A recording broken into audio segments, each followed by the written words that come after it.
Happy weekend, brunchers. I am Bailey Minogue, and this is Too Much for Brunch.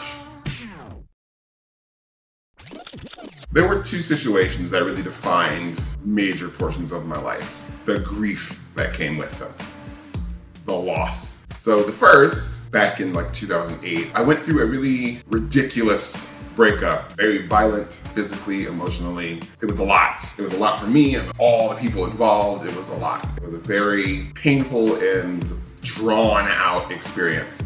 I was very self-destructive after the breakup. It took me a long time to rebuild my self-esteem, I guess. The second one is my grandmother died a few years ago. So here I am doing all the things that I wanted to do with my life, and I have this show, and I'm living a fully realized version of myself, and here my grandmother isn't here to see it, and everything really leads back to that. She was definitely my rock, my core, my best friend, whatever you want to say. I realized that it felt a lot like a breakup, right? Except worse. So here's the thing.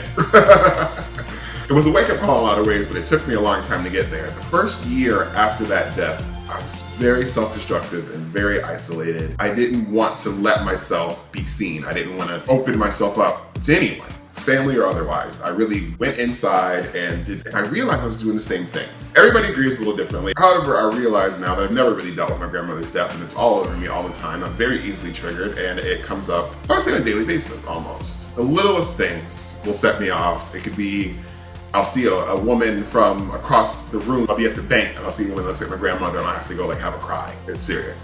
Or I'll hear a song that she used to like, and I have to sit down and stop what I'm doing so I can fix myself. Aside from defining who I am, and also define how a lot of my friendships, because obviously as we get older, grandparents kind of start to drop like flies. So I have two problems. One being I'm jealous of all of my friends who still have their grandparents. And then the second part is the friends, when their grandparents get sick, I cannot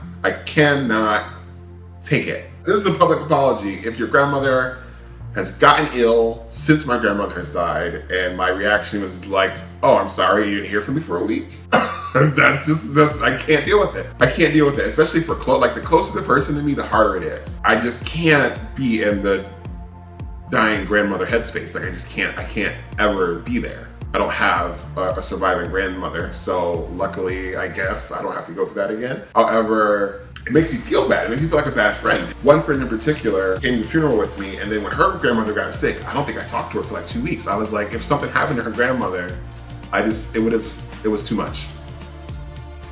For brunch, maybe? I don't know. Sorry for getting serious. I promise most of these videos will not be as deep. Thank you for watching. Don't forget to subscribe. Please tell me about your losses. How do you grieve? Did you do a better job than I did? I did a terrible job. 28 more days to talk about all this. So let's get it on out there, okay? And I will be back tomorrow with more brunch.